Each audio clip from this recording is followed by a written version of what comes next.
Wow, that was for you. Wow, we have a full house, you guys. Are you ready? Yes. We are ready. So many of you have noticed this fabulous cake that President-elect Greg was able to bring in today. We are having cake and ice cream today. So this week, you may have noticed heavier traffic around Las Vegas. Do you know why? No. I didn't say construction issues. I said, thank you. So IMEX, if you are not familiar with IMEX, it is called IMEX America. It's where I've lived for the last 4 days from 6 in the morning till 11. So please forgive me if I make any mistakes today. This is where global meetings and events industry converge for North America's largest industry trade show. It is absolutely amazing. It is exciting. It brings so much to our economy. With that, economic future theme is our theme of October.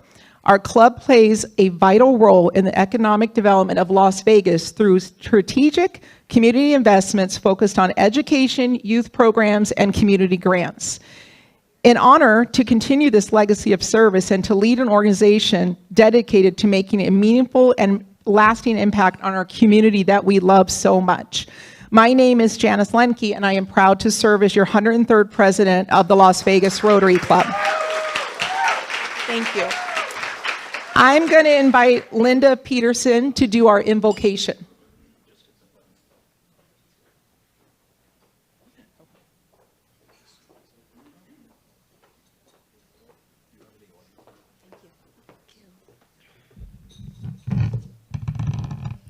You bow your heads with me.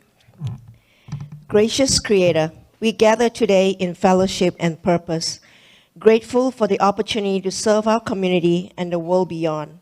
Bless this meal and the hands that prepared it. May it nourish our bodies as service nourishes our spirits. Guide our conversations with wisdom, our decisions with integrity, and our actions with compassion. Remind us that even the smallest gesture offered with kindness can ripple outward and change lives. We give thanks for the friendships formed here, for the legacy of Rotary, and for the shared commitment to peace, understanding, and service above self. Amen. Next, Sean Sennett for song. You're still on probation. Not for long. I might get put on probation a little bit longer because I came to do this song and then I was told by Greg that I was supposed to do Happy Birthday. But in the spirit of the Navy's 250th birthday, I have to do this. Okay. All right, so I guess because soon to be what President-elect Greg asked for it. 8 months. Yeah. So we're gonna sing Happy Birthday. Happy birthday to you. Happy birthday to you. Happy birthday, dear Navy. Happy birthday to you.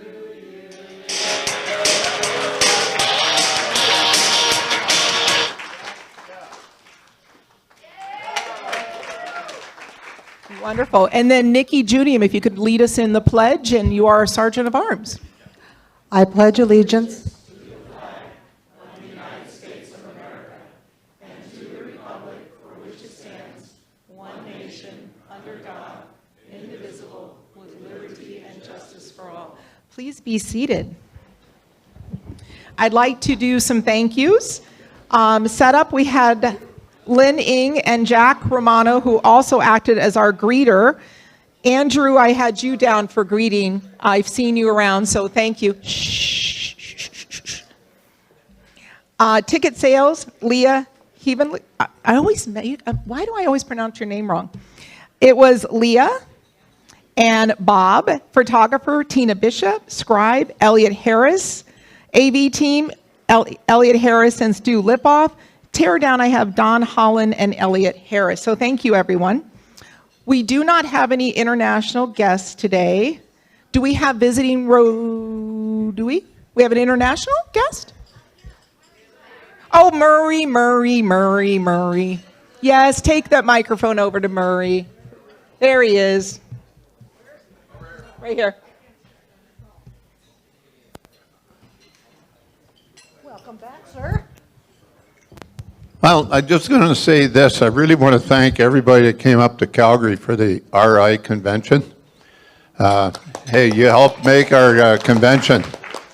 And I hope you had a lot of fun, because we certainly had a lot of fun. I'm only here for a couple of weeks and I'm heading back home, but thanks for having me. Thank you for being here. Do we have visiting Rotarians? Janice, I think we have another.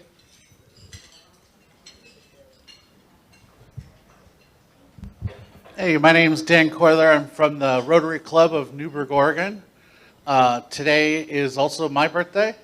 Happy birthday. This is my wife is here for a convention, and I just tagged along to have a good time. So I just figured I'd go find a local Rotary. And this, Oh my gosh, this was is it my- IMEX? Is she here for IMEX?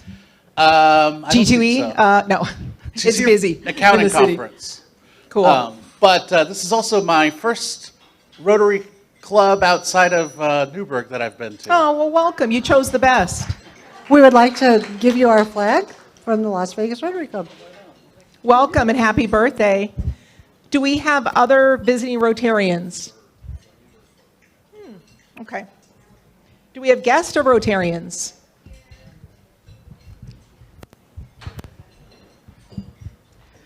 Today, I brought my old client and good friend, Mark Risman. He may join, so let's show him a good time here.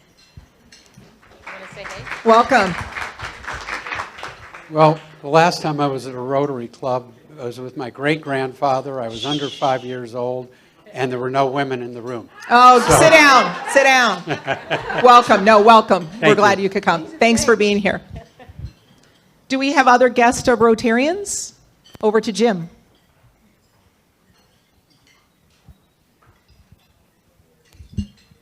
Good afternoon, President Janice and my fellow Rotarians and guests. I have with me today Vinny and Valerie from Extreme Couture, and we're going to learn a little bit more about their program in a few minutes. Wonderful.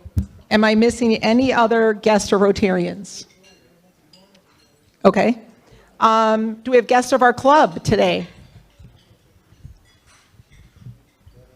Guest of our club? We do? Yep. Larry, we're on guest of our club?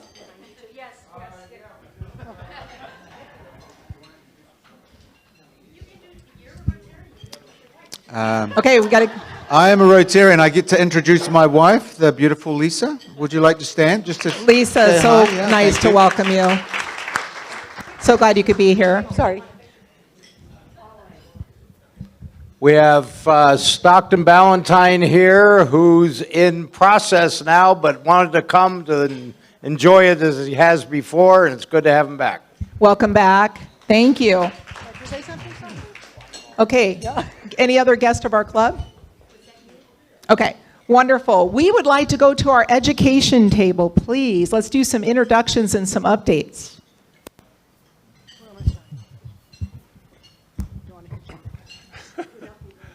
From McCall Elementary, I'd like to introduce Amanda Lush. Hi. Good afternoon, and thank you guys so much for all that you do for our schools. I always say it, we could not do what we do without community support, and I think I speak for everybody at the table when I say we're all facing some challenges in our buildings this year, and that's district-wide, so thank you so much for continuing to support the schools that you do.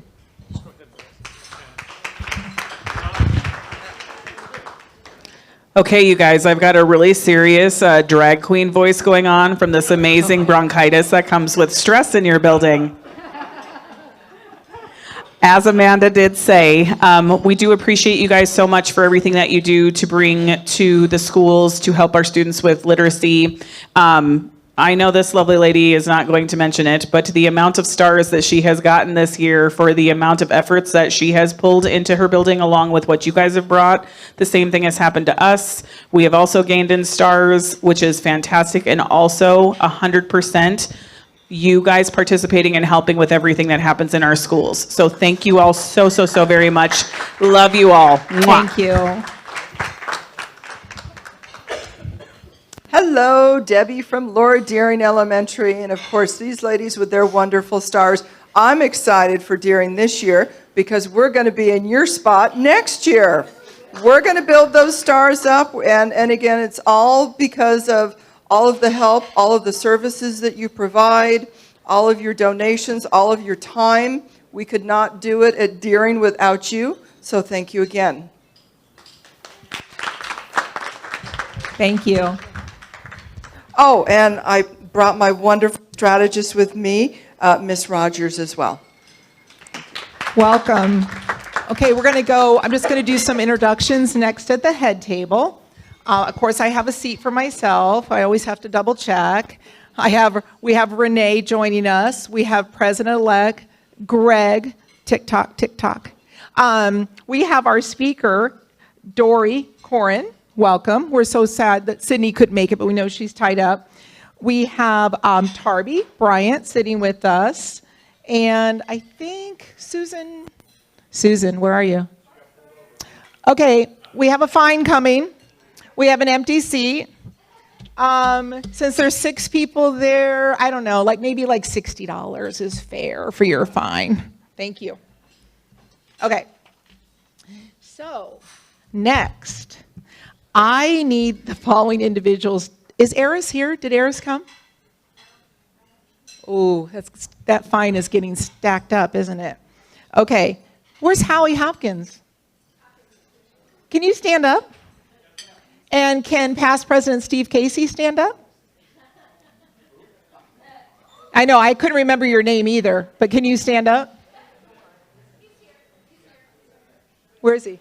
There he is, over there. I kept thinking you sat over there. So would you both let everybody know, is this your first meeting of my year? Yeah?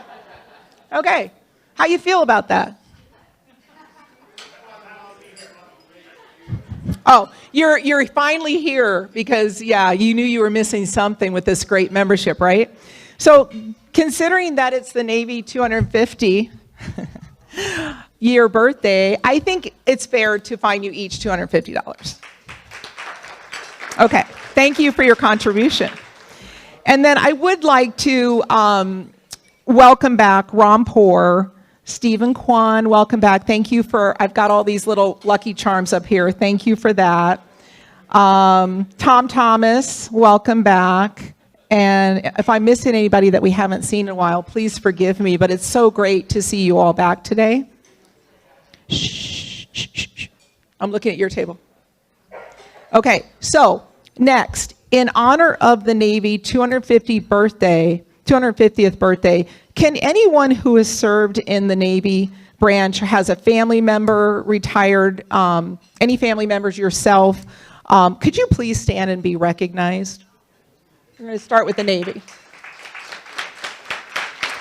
Thank you all for standing up and being acknowledged. And then we don't want to leave out anybody who has served in the military and family. Please stand up and also be acknowledged. Thank you.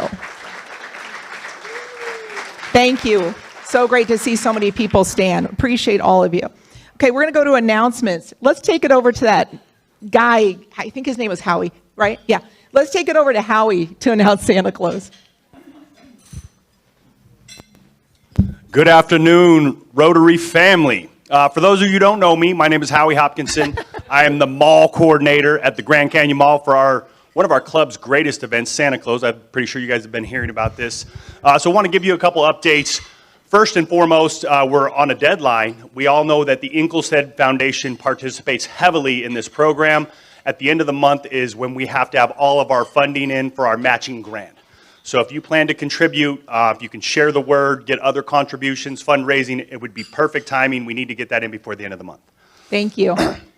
Second, volunteers. Obviously, we get up to speed with volunteers a little later in the month, next month, but right now it's looking like we're very slim.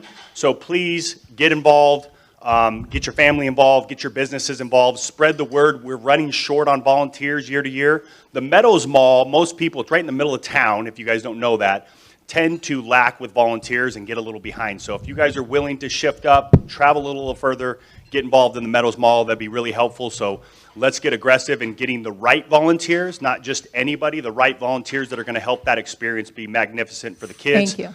And then last, we have some ornaments coming soon for purchase, 30th anniversary of Santa Claus.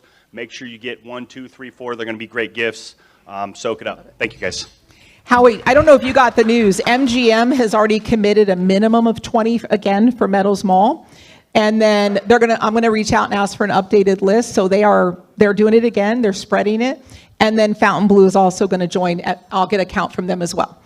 Thank you. Okay, let's go, who do we wanna go to next? Let's go to past President Tony.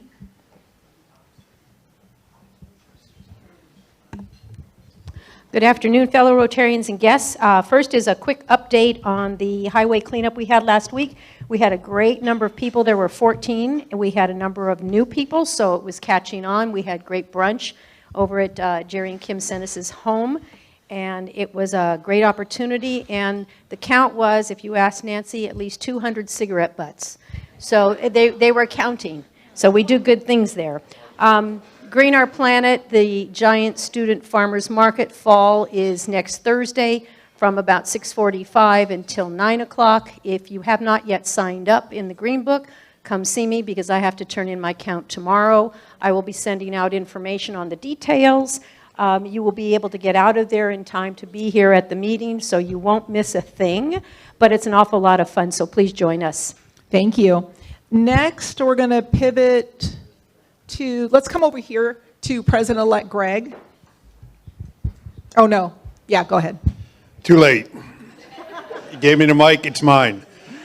Good afternoon, everybody. First of all, great job by the putting team tournament, 25 club, all the volunteers that took all our money. Karen, you did an awesome job. Unfortunately, we're missing two awards, actually, and the person happened to be on my team, Rosalie, for shortest putt and longest drive. So we should have had her, get recognized for those two.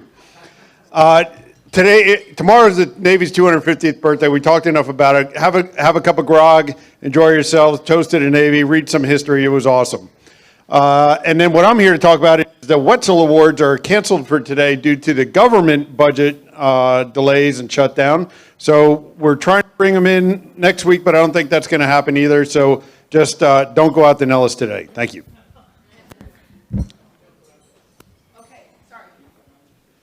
Next, we're going to go to Mijang, right here.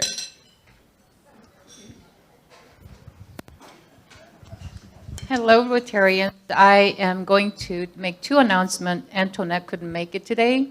So the Halloween party is on the 24th, and we are looking for talented, skilled decorators. She's not sure the date, either 18th or 19th, she says. So if you're interested, please reach out to Antoinette directly so you guys can make the plan of when will be the best time, either Saturday or Sunday. And also the 25 Clubs graduation/social will be on November 6th. I think sign-up is there. I saw in the sign-up sheet. And we'll have a graduation party that. It's orientation, November 6th. Oh, orientation. Yeah, that's our orientation date. I thought we're doing graduation also. Nope. No, okay. That's December. All right, sorry. So with that said, New member orientation. Orientation. Okay, so I'm going to make the next two announcements. Reminder, our group photo out front is October 23rd in recognition of World Polio Day, or day before.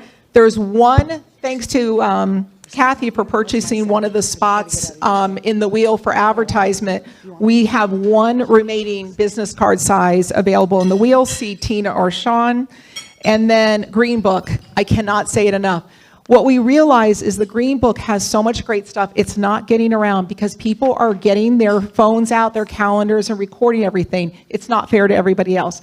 Take a picture of whatever pages you want to look at later to record. We got to get this Green Book around. A lot of people are not seeing it. There is such great information and events and donating to all these causes, Santa Claus, canned food drive. So please, please, please, guys, let's get that Green Book around. Next, we're going to go to Liz and Liz.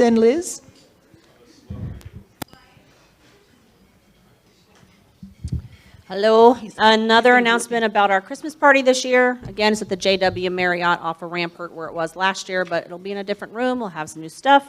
Specifically this week, I'm looking for 2 or 3 individuals that'd be willing to join the committee with me and help me set up and get all the vendors in and all that kind of stuff. So if you're willing to spend a little time after Santa Claus, we'll probably end up at the hotel around 2 or 3-ish, then you'll have time to go home and change and come back. So if you're willing to do that, please just reach out to me. Yay, I don't have to set up this year. Yay. So 15 years of setting up. Okay, Karen, past President Karen, queen of the golf course. Good afternoon, Rotarians. What a night Friday was. You know, in a world where there's so much controversy, Rotary around the world is so important, as are the programs such as the Rotary Youth Exchange Program.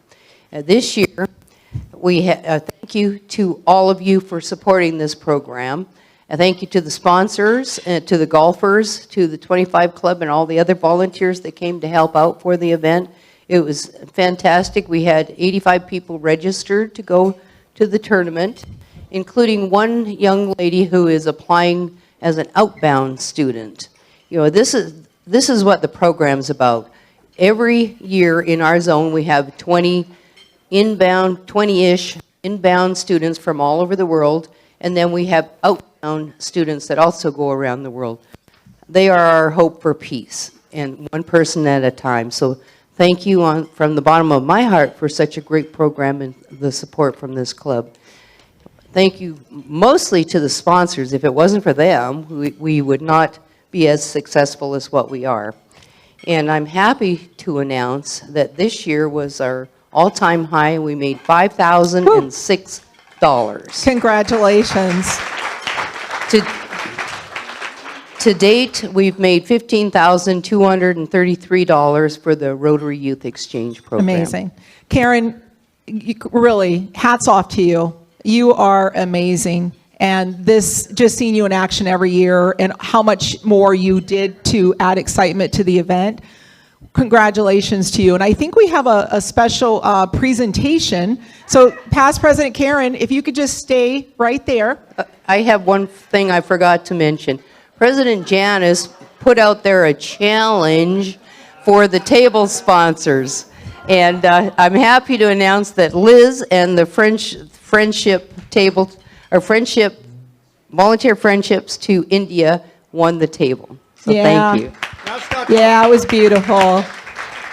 So we have a special presentation. To us, Karen, you are the queen of the golf course, not just the putting challenge. And this is to recognize you. We thought you needed your own golf cart. You are entitled to have your own cart. So we had a little fun with this. She's in the car. She's cruising. She's yelling out directions. So thank you for all that you did, and congratulations on your recognition. You know, Tom and Jim are always up for a fun prank or, you know, anything fun. So thank you. Okay, we're going to go. We are short on time today, so we have a lot of presentations. So we're going to go right into it. I'm going to invite Nikki Brunetti, Dr. Brunetti, to come up. And we have a couple, Paul Harris. And yeah, I think we do. Yes, we do. You go, girl. Do I have your right here? I have it. Good afternoon, everyone. Yes, we have some special presentations today, and I would like past President Tony Kern, I would like Major Kyle Smith, and the Honorable Brian Riley to come up here. All right. He sent me an email and said he had to be referred to as honorary. And I'm so sorry. Yet, oh, even more honorary. Yay! Yay! Tell them the story why we did that. I know. Yeah. When we arranged this today, he said, "You need to make sure that you present me as the honorary Brian Riley." So we decided to do that. All right. So Rotarians often designate a Paul Harris Fellow as a tribute to a person whose life demonstrates a shared purpose with the objectives of the Rotary Foundation. Today we have the honor and pleasure of recognizing Major Kyle Smith as he becomes a Paul Harris Fellow. Major Smith was designated to receive this recognition as a special expression of appreciation from past President Tony Kern. Also, we have Brian Riley, who is receiving his Paul Harris +2 recognition today. Contributions to the Rotary Foundation are an investment in the ideal of goodwill, peace, and understanding. That is the ideal held by Rotarians the world over, and the one that past President Tony Kern, Major Smith, and Brian Riley clearly share. As Rotary works with such individuals of goodwill, we believe the ideal will become a reality. Major Smith, you are being honored today as a Paul Harris Fellow in appreciation for the many ways in which your life exemplifies the humanitarian and educational objectives of the Rotary Foundation. You were designated to receive this recognition by past President Tony Kern because of your work to make our world a better place through your unwavering dedication to service above self as a major in the Salvation Army. Paul Harris Fellow pins, with their adornment of gems for multiple Paul Harris contributions, such as the one that the Honorable Brian Riley will be receiving today, are really a physical manifestation of a Rotarian's kindness and generosity. They are a way for us, through our donations as Rotarians, or in Brian's case, as a king, to demonstrate our commitment to service, supporting projects that help to heal those in need here and all over the world. All of you in this room and standing here today exemplify what it means to be a Rotarian. If you will please stand with me as we recognize Major Kyle Smith as a Paul Harris Fellow today.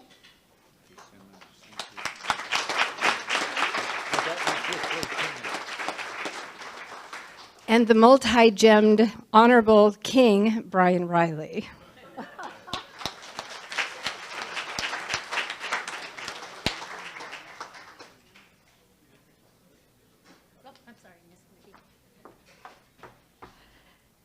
We recognize them again. Kyle for becoming today his first becoming a Paul Harris Fellow, Tony Kern for her generosity, and Brian Riley for all of them for the commitment to the ideals of Rotary. Thank you so much.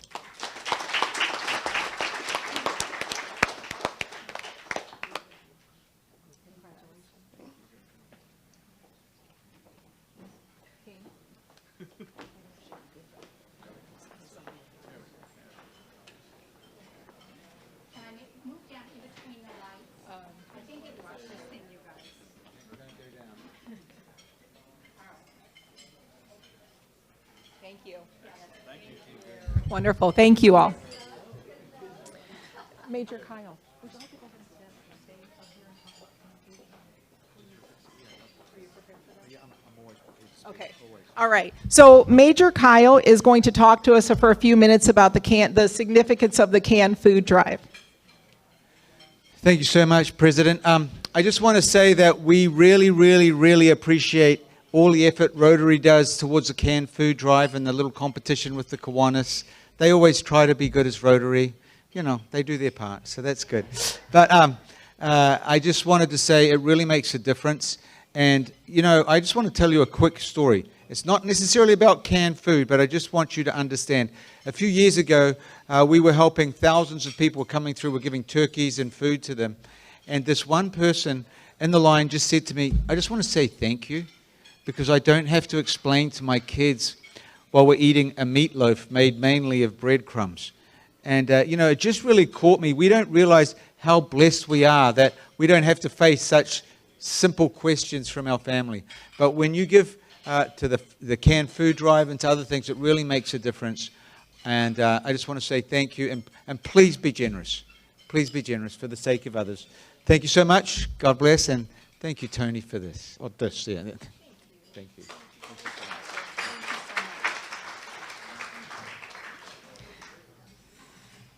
Okay, I'd like to invite past President Jim Cole.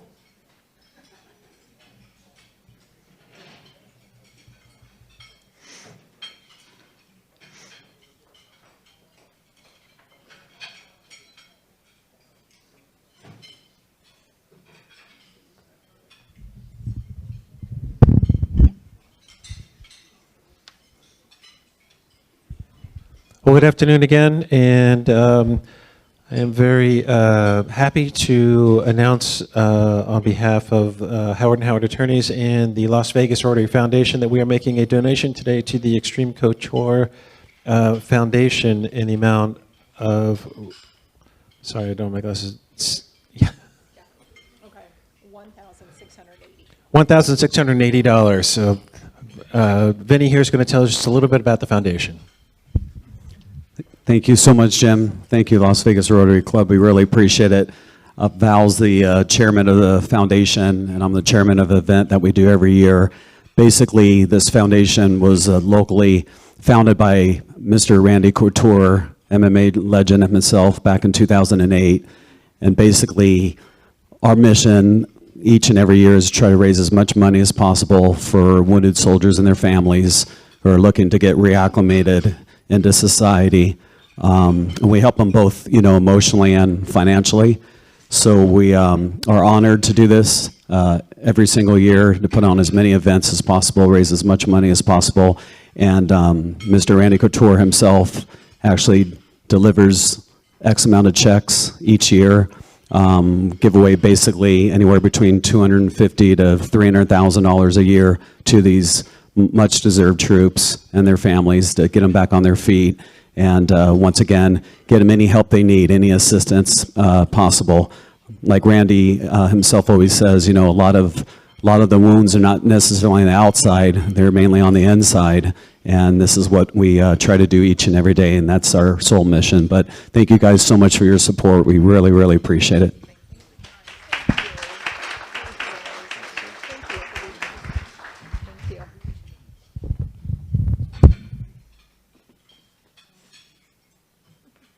Lots of pictures, love it.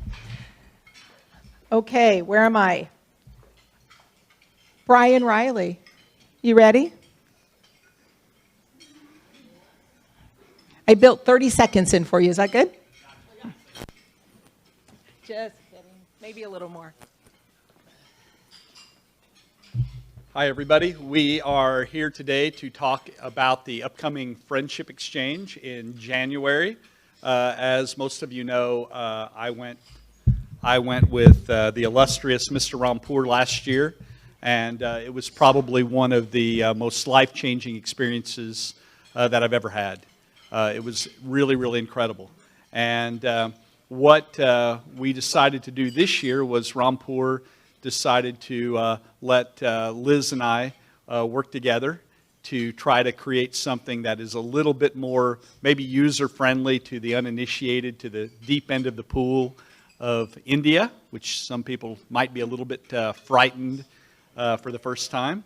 And so basically Liz has put together an incredible itinerary that kind of not only mixes the friendship exchange, but also will open up the opportunity to do a little bit of an acquaintance to India prior to the exchange, of maybe taking a little side trip over to the Taj Mahal and spending a day in Delhi, making it much more user-friendly to jump into the pool and then have a really incredible exchange. A typical exchange, you will wake up in the morning, meet with a couple of Rotarians, then go out to see some of the projects that we're invested in, and then that night we'll generally go and be treated like royalty at a meeting. So basically, it's really, really user-friendly, and I'll let Liz tell you a little bit about some of the details that she's created.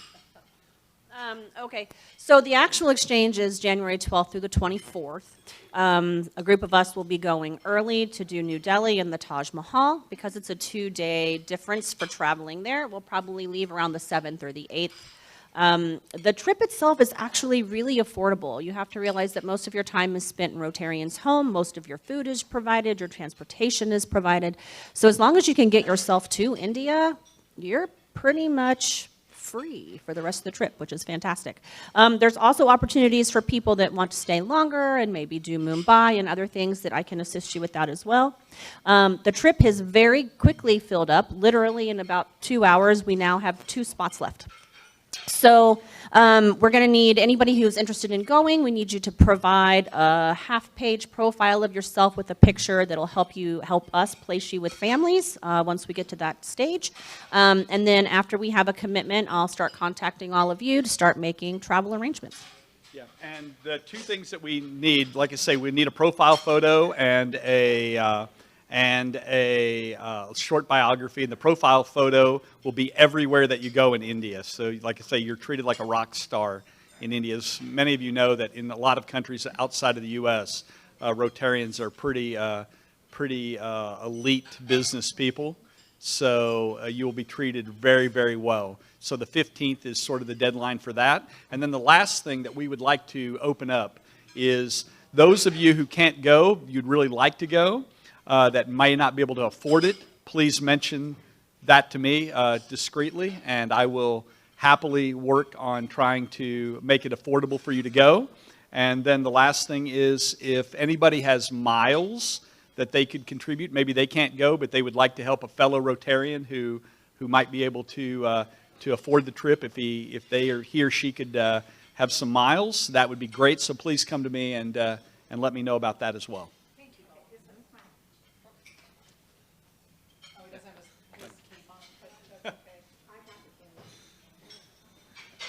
Thank you both. Okay, where are we? Oh, are we ready for an induction? Past President Jim Hunt, Larry Cohn, and Michael Johnson, if you could come up.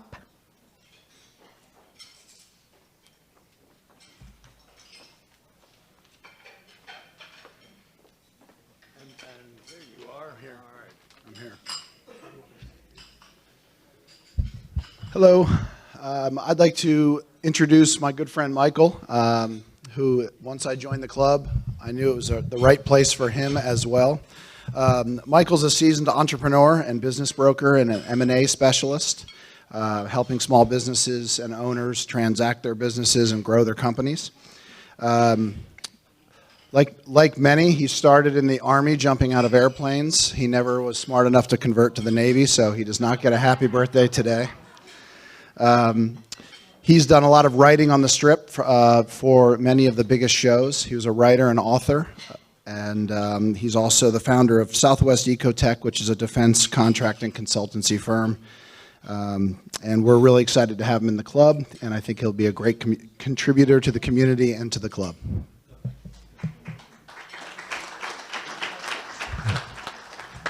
I'll keep it really short. Thank you all for making me feel so welcome. Look forward to learning how I can contribute, and very excited to be here. Thanks. Fellow Rotarians and honored guests, it is indeed a special day as we induct Michael Johnson into the Rotary Club of Las Vegas, Nevada. Michael, the principles, responsibilities, and obligations of Rotary have been explained to you, and you've expressed your willingness to become a Rotarian. No one is eligible to become a Rotarian unless, in his or her business or professional life, he or she endeavors to practice the principles of goodwill and service. You've agreed to accept the obligations attached to your membership in this club and to obey this club's constitution and bylaws. So what does it mean to be a Rotarian? A Rotarian believes in Rotary and what Rotary stands for, which is the development of acquaintance as an opportunity for service. Above all, Rotarians believe in service above self, Rotary's international motto. Rotary believes in sharing Rotary with others. Being a Rotarian means more than just the sum of what a Rotarian believes about Rotary. It means maintaining high ethical standards in one's business, one's profession, and in one's personal life. Rotarians demonstrate the strength of their commitment to Rotary and the service they render to their club, through their club to the community, and through the Rotary Foundation to people throughout the world. While membership in Rotary is an honor and a privilege, it does involve corresponding obligations. An important requirement of membership is attending at weekly meetings, though we know it's not always to make all of the meetings.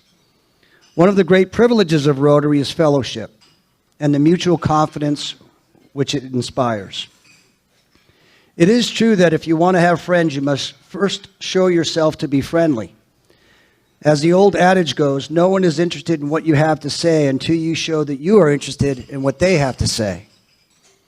Therefore, we, the members of this club, commit ourselves to doing our part to make you feel welcome. In return, we expect that you will share the responsibility for the development of closer personal relationships, which will be to our mutual benefit. Ladies and gentlemen, please stand. Will you please now help me welcome Michael Johnson as the newest member of Rotary International and the Rotary Club of Las Vegas, Nevada.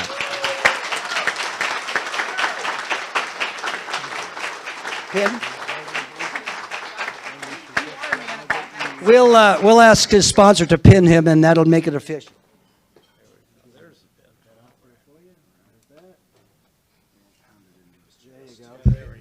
Isn't past President Jim Hunt really a man of all hats? I mean, really.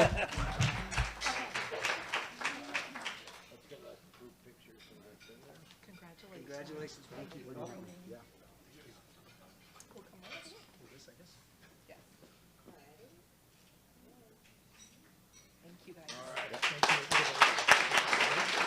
You wanna... Oh my goodness, how are we doing on time? We're good. Okay, how about we do the surprise and delight? Does somebody know that they are the recipient yet of the surprise and delight? Tina has planted. Oh no, really? Russ? Oh, Murray got it. Okay, so we put, Tina put an emblem for the Navy under a bread and butter plate. It's Murray. And you are the recipient of this amazing Navy coin. And it's gone from past President Tony to President-elect Greg, and we want to pass this on to you.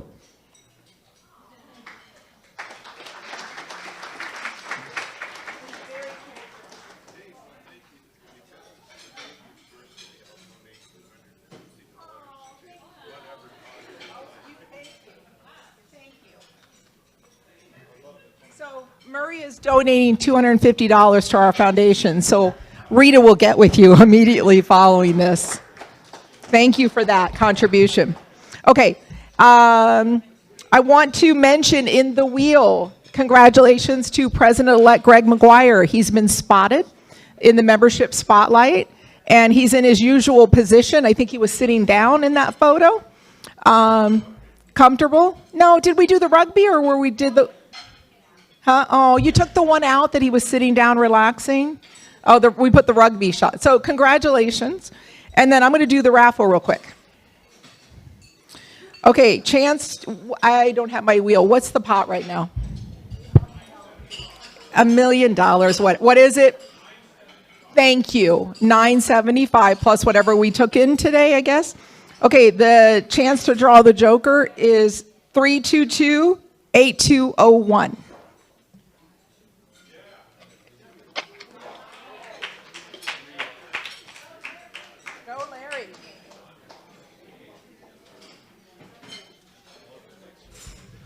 Bob Heiser, against everything you've been selling me for weeks and months, I'm here. These are so slick, these new cards. Go ahead, take one. Okay. Ha, 10 of diamonds. Here you go, Larry. Thank you. Here you go. Here you go. She wants you to get a picture. Okay. Lowry Bucks. Ticket 3228261.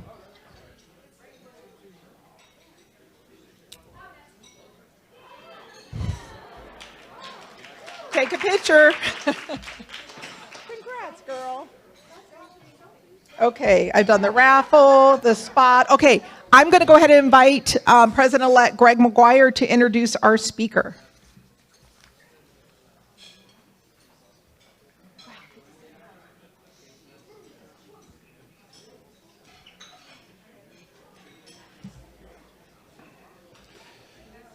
Okay, it's me again. Hey, good afternoon, everybody.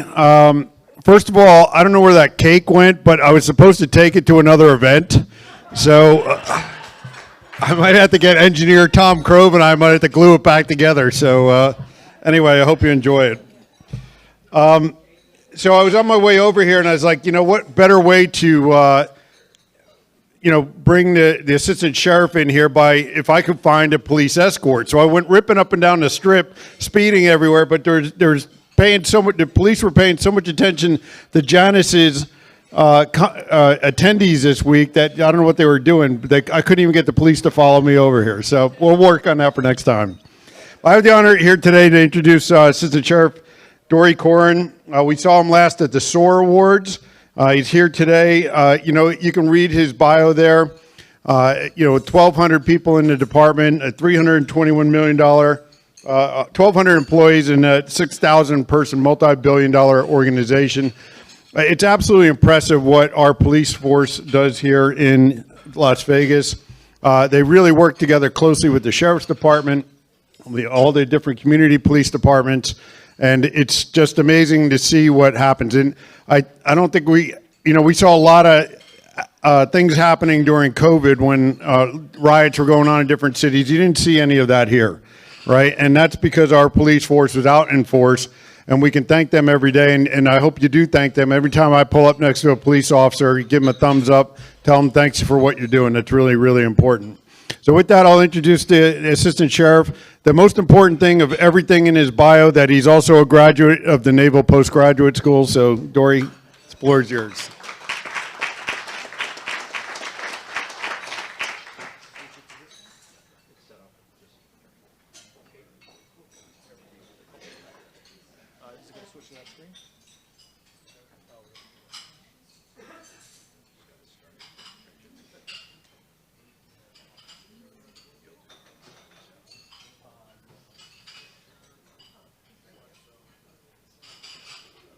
Is that working? All right. Good afternoon, everybody. Greg, thank you for the kind introduction. I really appreciate it, and it's an honor to be here. I appreciate the opportunity to speak to you guys. Just a little bit about me before I begin. So I am one of our 3 assistant sheriffs for the Las Vegas Metropolitan Police Department. And as you hopefully well know, is the head of our agency is Sheriff Kevin McMahill, who's just done an extraordinary job. And we're going to talk about some of the successes we've had after we also talk about the threats we're dealing with. But ultimately, our agency, it's interesting, I've spent nearly my entire life in Las Vegas, and most people don't realize this, is our agency, the Las Vegas Metropolitan Police Department, is the 7th largest police department in the country. It's quite impressive. So 6,300 personnel is what we have in our agency, and ultimately, it is about a $1.5 billion budget that we use to manage the police department. But for me, as one of the assistant sheriffs, if you divide the agency into 3, we have 1 assistant sheriff over all of our patrol officers, what you'll see a lot in the field. We have another assistant sheriff, one of my colleagues, who oversees our jail and some of our administrative resources. And then I have the privilege of overseeing our Homeland Security and Investigative Services group. So if you think of everything counterterrorism, infusion center, but also all investigative assets such as homicide, sex crimes, robbery, abuse, neglect, all of those special resources. And then also some of our very special resources like SWAT, K9, our helicopters, our drones, our technologies, things like that. So with that, it's an awesome opportunity because I have a lot of really good insight to be able to share with our community and particularly with you on some of the challenges we're dealing with and then how we're also overcoming some of those challenges. So for the purpose of the presentation, I want to first talk very briefly about the risk we deal with, which seems obvious, but if we don't take a moment to actually talk about it, we seem to forget about it because in our daily lives, fortunately, we're mostly safe. But it's important to recognize that here in Las Vegas, we are a city built on a lot of soft targets, is what we like to say. And what I mean by soft target is it's not like the White House or the Congressional Building where it's heavily secured and guarded and you have to be screened for every entrance of those buildings. For us, we're a tourist industry. So we have nightclubs that are, yes, there is screening, but it's designed to be pretty free to come and go to the nightclubs or casinos or the day clubs. And in these places, it's very congested.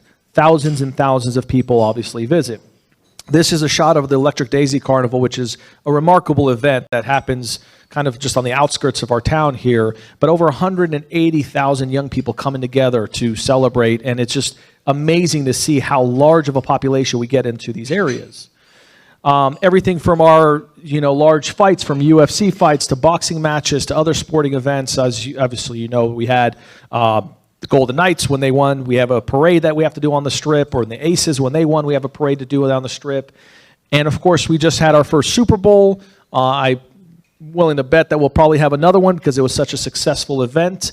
And then everything from Formula One, which I know probably part of the reason why you didn't get pulled over is we're so busy dealing with all the traffic issues with F1.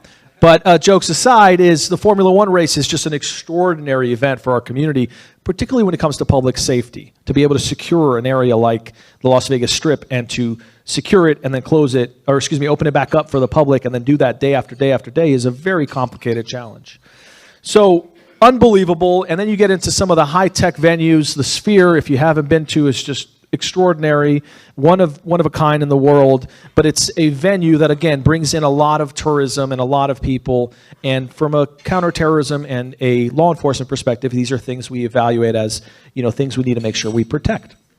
And then the last one I just want to mention in terms of innovation for our city is the Boring Company tunnels that are being built, which is essentially going to be a mass transit system here in Las Vegas. So we know mass transit systems are usually vulnerable as well, which is what we try to do to protect as well. So no doubt, amazing city. All of that is good for our community, right? We have, as long as we continue to fuel tourism and we have these amazing attractions and we build a city on innovation to build tunnels like the Boring Company tunnel or the Sphere as a venue that's very unique, it's all good for our community. But then we also have to evaluate the threats we deal with. And they are broad, more than they ever have been. In my career early on, I started when I was 21 years old, a long time ago, it was much more, it wasn't one-dimensional, but it was only a few different areas you really had to focus on, whether it was crime or whether it was a particular area of terrorism. But now it is a wide range of issues that we have to deal with. So one, crime. For the sheriff and for myself and for everyone in our agency, our number one report card is how well are we doing in terms of fighting crime. That is the law enforcement mission at its core. But ultimately, whether you look at it across the country or here in Las Vegas, dealing with violent crime in particular is always the priority. What's interesting, if you look at U.S. murders, we are doing an incredible job in reducing violent crime and reducing murders, but sometimes it's a little misleading across the country because if you look at 2019 to 2020, we had such a massive spike, over 50% nationwide, that when you start comparing it to now, yes, we are down in the country, let's say roughly 19% if you look at major cities. But if you look at the trend line, we still have a lot more room to go. We need to get back down to the levels that we were prior to COVID, prior to even that if you go back to 2014. So yes, tremendous success, but more work to do. I will pause for a moment and just say that for our agency here, and I'll talk more about this towards the end, we are truly breaking the mold when it comes to fighting crime and doing some of the other things to keep this community safe. But particularly, let's say, with homicides, since Sheriff McMahill took office, over 30% reduction in just the last few years, and this includes year after year reduction. So So truly remarkable work, but from a larger perspective and talking about us as a country as well, there's still a lot more work to be done. Aggravated assaults is also the same thing. This is where people are getting shot or stabbed or seriously injured. Ultimately, if you look at pre-COVID, the number 256,000 in major cities across the U.S., and then the highest post-COVID is 280,000, so still higher than pre-COVID. So still a lot more work for us to do when it comes to law enforcement. Now, this is just a quick animation of what's called a Glock switch. These are things that we're also dealing with, and it's important to inform the public, and it's important to be transparent. This is at least our view on it. But a Glock switch basically is a little plastic device that can be put on a Glock, a handgun, and make it automatic, which is it's illegal to do that. And the problem we're seeing with that is a lot of gang members will do this, and they'll have these little Glock switches, and they all of a sudden take a handgun that's supposed to fire one round at a time, and now it will fire all the rounds within a second or two. And that is not only complicated and dangerous in terms of just sheer firepower, but if you look at it from the amount of rounds being fired, this is across the country.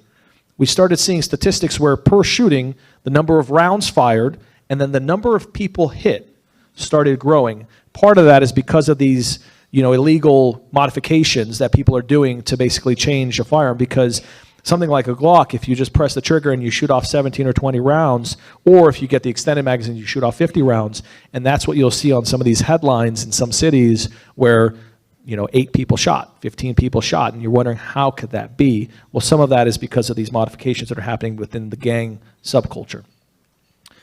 The other thing is that it is always a cat and mouse game for us in law enforcement, and there's always technologies we use, but then there's technologies the bad guys use, and we started seeing what we call ghost cars in different cities across the country where people are basically covering up their license plates and doing other things. We have other means to be able to combat that, but again, these are just the types of threats, trying to get everyone to understand it is very diverse. It's not as simple as a fight or simple as a shooting. It gets kind of complicated nowadays. The juvenile challenges that we deal with, and again, across the United States and even here in Las Vegas, is we have large gatherings of juveniles all of a sudden showing up and sometimes getting into fights or having some major disturbances, or having the street racing issues, which is, again, this is your trends nationwide in large cities where you have the street takeovers of 100 or 200 or 300 people in cars showing up and trying to do donuts and things like that. It gets complicated to be able to manage those types of issues. The types of threats from criminal gangs that come from elsewhere, whether it's Venezuela at one point in time or other types of groups, are legitimate. And I should have said this early on, but from my view, and the sheriff is the same way, which is we're not political. We're all about safety. So this is not about one side of the spectrum or the other. For us, this is just evaluating what we're dealing with in terms of violence and how do we stop that violence. And more simply put, it's about saving lives. That's the number one goal for the Las Vegas Metropolitan Police Department, is how can we save lives? So looking at what we've seen nationwide, and we've seen a little bit here in Las Vegas, but again, I'll get to what we do really well to prevent a lot of this stuff in a moment. But nonetheless, looking at the international threats when it comes to criminal organizations is not new, but it has intensified. The challenges we're seeing with some of the cyber threats, particularly to our children, is alarming. It's just, there are groups globally that are created, and they not only recruit kids to harm each other or harm their siblings, but to do very malicious, evil things that you would say, why would someone ever do that? I mean, this is beyond just the exploitation for sex that you'll see online or some other things that they'll do to juveniles. We're talking about things that are getting pretty brutal that we're dealing with now. So and it's very complicated dealing with that when, let's say, the suspect who is doing this is in some country in Eastern Europe or somewhere else. How do you prevent that? How do you keep your kids safe? So dealing with the cyber threats, and particularly the ones that are violent, is a concern. The opioid epidemic, again, no politics behind it. I mean, the amount of fentanyl-related deaths is just extraordinary. And we see a lot of overdoses, and where people aren't intending to overdose, obviously, but the drugs have changed to a point where it has become much more of an issue, where a lot more people are dying when they had no idea that fentanyl was in their drugs. School shootings is not a new thing. Active shooters, not a new thing. Obviously, we dealt with that very closely here in Las Vegas when we had one October. but ultimately, and no, we just, I'm trying to be careful here, but we deal with cases quite a bit that people don't realize because we don't want to go out and continue to talk where we don't have to about certain cases to encourage other kids to maybe do something bad. But the amount of work that our counterterrorism unit does to be able to prevent a school shooting or an active shooter or a mass stabbing for a variety of reasons, whether it's mental health issues or other grievances, is extraordinary. These are other things that we deal with. The challenges of protests, which we in law enforcement in particular, we're just as responsible to address violent crime as we are to make sure that people can express their fundamental rights, as the constitutional rights, to include protesting. So protesting, absolutely fine. But what we have seen also is a rise sometimes, in addition to the protesting, with civil disorder or rioting that has happened. As you mentioned earlier, we saw obviously in 2020, but we've seen it continuously come and go over the last 5 years quite a bit. And I bring this up as a challenge because in law enforcement, it's not easy to even manage a peaceful 10,000 person demonstration. It's not, that's a very complicated thing to manage in terms of the traffic safety or just the people. Not everyone may be of the same belief system to be peaceful. Others may be causing issues. And then certainly the events that turn criminal become much more complicated to manage. Just a few more here. The drones, obviously, we will talk about what we do with drones positively, but also dealing with the drone threat. This is something that nationwide has been a lot of talk, a lot of legislative efforts in D.C. right now, and hopefully they will do the right thing and empower state and locals to have more capability to address malicious drones. Basically, excuse me, the potential for drones to be weaponized is a concern, is a very serious concern. And I'm not of the belief of waiting till something bad happens just to change our policies and procedures or laws. I think we have to be more proactive. The reason why I say that, if you look at overseas, we're starting to see it a lot overseas, and eventually it'll get here. Artificial intelligence, I will just tell you, if you haven't dived into this a little bit to try to see what it is unbelievably powerful and amazing, and something as simple as, let's say, ChatGPT, which is an AI tool. If you have not just tried to download a free version of ChatGPT and just ask it a question or communicate with it, you're missing out. And I would recommend you just try it so you can kind of see where things are changing and the potential future, because AI is going to be a massive shift in what we do. I would describe it this way. One of my younger brother, maybe a few years ago, told me about ChatGPT when it first came out, and I blew it off for over a year. And he kept telling me, and eventually I logged in, I tried it out, and I was so impressed by what it was doing that it made me feel like if you were maybe early on in figuring out when the internet was about to come out, or even before that, any kind of major industrial change. So this is some of the things that I think it's important to check it out, because you're going to see how it can be used negatively and positively to change our societies. Last couple things here is the echo chamber we deal with online. It's very hard to figure out what the truth is nowadays, and that's very hard for law enforcement. We want to be a credible voice when we speak to the public about what we're doing, but when you're trying to combat conspiracy theories or other messages online, and you're trying to figure out how do you maintain the narrative or the credibility in a world of these echo chambers, where if you're online and you're connected to the same like-minded individuals, and the algorithms work in a way where it'll keep connecting you to the same kind of people, you get basically put into a bubble, and you think that's the world, when really it may not be. These are challenges, again, we're dealing with in society right now. Radicalization of not just our youth, but all individuals from terrorist organizations is something we've been dealing with quite some time now. That has intensified as well. And then, of course, last but not least, aliens. This is meant as somewhat of a joke, but to lighten things up. But my point is, I mean, some people, yes, I mean, we do believe it, but my point is we have a lot of challenges, a lot of threats. So what are we doing? What is your police department doing to combat these issues, to stay ahead of it, to make this community safe? Few different, well, actually, before I get to that, sorry, this gets even scarier because this talks about the local impact, but I know I'm short on time. I'll just quickly say what the slides represent, which is obviously reinforcing some of the things I said. Is this is not a global issue that we aren't dealing with. We had one of the worst mass shootings in U.S. history here. We've had terrorism actors. This is a kid who planned a terrorist attack here just a couple years ago on behalf of ISIS, and we foiled that plot. We had just this year, the beginning of the year, a vehicle-borne improvised explosive device, a Tesla Cybertruck that was designed to detonate in front of Trump Towers. So it's not like these issues are just someplace else. They are local. So the solutions. For us, I'm biased. Obviously, I wear the uniform and whatnot, and I've done this for over 20 years now, but I will say that you should be very proud of your police department. Sheriff McMahon, thank you.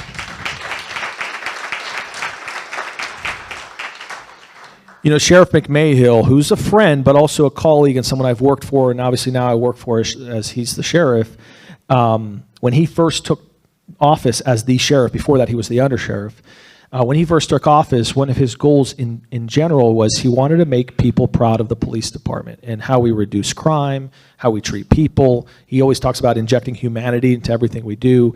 And I really do believe in my heart that over the last 3 years, he's done that. And then now, you know, we're going to continue to build off of those successes. So our police department, I already told you, the reductions in homicide is unheard of. The reductions pretty much in a lot of crime categories is extraordinary. And we're talking about year after year after year, 3 years in a row. We're going into our 4th year now, hopefully with more reductions.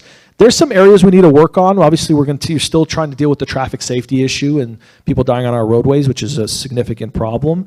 But ultimately, we're also having a tremendous amount of success when it comes to violent crime. We have, by far, one of the best, if not the best, SWAT team in the world. The amount of missions they do, the amount of efforts that they put in to be able to apprehend some of the most violent people in Las Vegas is incredible. We also have some of the best mechanisms, not just in terms of people that go and fight crime and solve cases like homicide detectives who are incredible, but also the technologies like gunshot detection sensors that we have in our community, as well as all kinds of other technologies that we use to combat crime. It sets us apart. It's made us one of the most effective police departments in the world. Wrapping up real quick, just to that point, one of the other things the sheriff has made a priority was he wanted to make our agency the most technologically advanced police department in the country. And we not only did that with having gunshot detection sensors and facial recognition, automated license plate readers, and social media exploitation tools, and all of these different tools that we carefully use, so we are careful in balancing and protecting privacy and civil rights, civil liberties, but also being forward-thinking to fight crime in a way that we can be effective.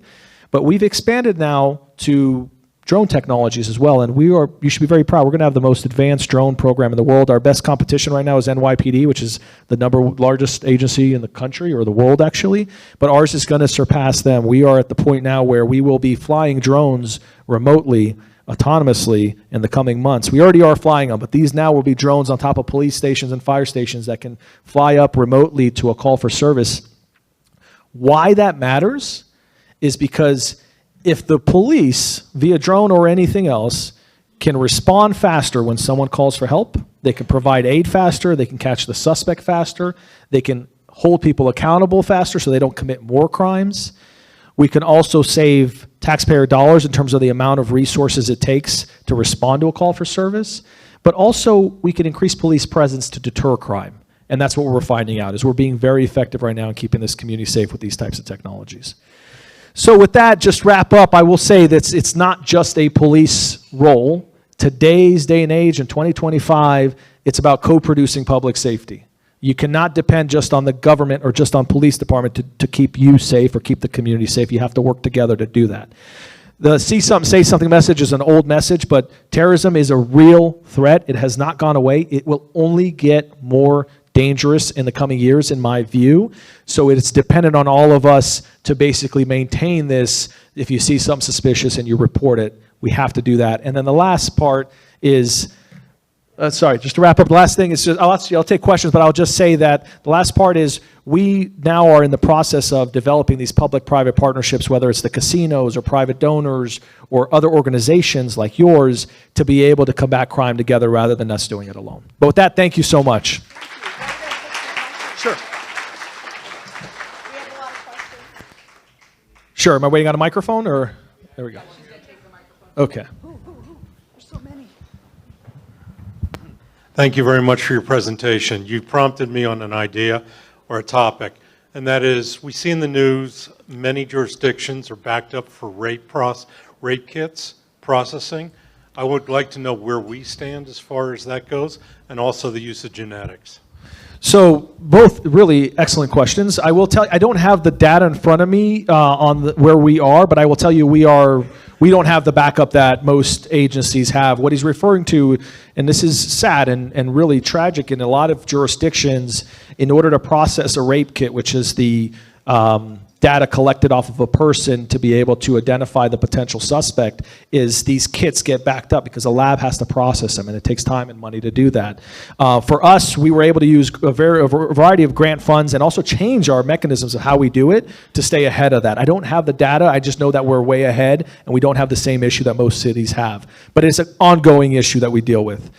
The other thing is using genealogy. There's some limitations.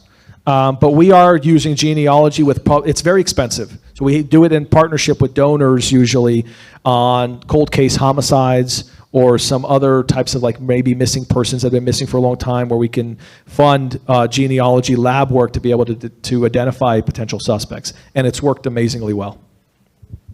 Assistant Sheriff, thank you for being here. Thank you for what you do. And thank you to all the Metropolitan officers who donate their time to our Santa Claus program every year.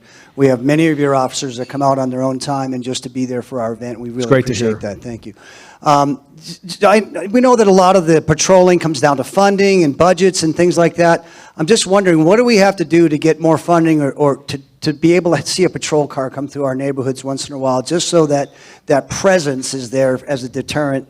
It's just something that you just don't see that much in the West. That I've been here 35 years. I'd love to see a patrol car coming through the area when it could. No, it's a good question. So we have fought hard almost over a decade now. When I say we, it's really been the heads of agencies, Kevin in this case, McMahill, and prior to that, Joe Lombardo, prior to that, Doug Gillespie, in trying to get our ratio of police officers per 100 residents up. And we've done that till we got it to the 2.0 something to every 100, but which is great. But to your point, in terms of police visibility, part of the challenge is we are such a large jurisdiction, and the resources are usually prioritized to where we're seeing most of the crime.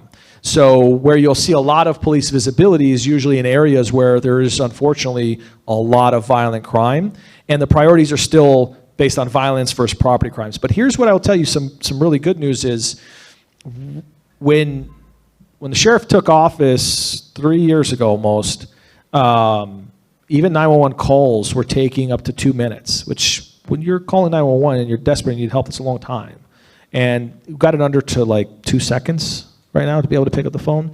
It fluctuates on certain days maybe, but my point is it's been remarkable the progress made in terms of resources. And right now we have a 3% vacancy rate, which is one of the best in the country. In other words, we're able to get cops to hire, where a lot of other cities are having a hard time hiring. We're able to fill our slots that we have. But do we need more cops? I would be foolish to say no. We do need more. But it's just a very expensive resources for government. If you look at like county, city government budgets, such a large portion is public safety because it's just expensive. But yes, over time, and you talk to your local politicians, the more that they can fund police officers and police initiatives, the safer our community becomes. I didn't know about good to see you, and Good to thank see you you for again, coming, yes. and thank you for taking up Rosalie on her request Of course. to speak. I didn't know we had drones. Do they compete with the helicopters with respect to pursuits or other things like that? No, so they complement each other at this time, drones and helicopters, right? Our helicopter pilots are terrified that their jobs are going to get lost to drones, and it's not the case, at least not for many, many, many more years, because our helicopters will do search and rescue. They'll do longer flight operations where the drone can only fly for certain periods of time and only at certain elevations. So right now it's a complementary model, and it probably will be like that for many years.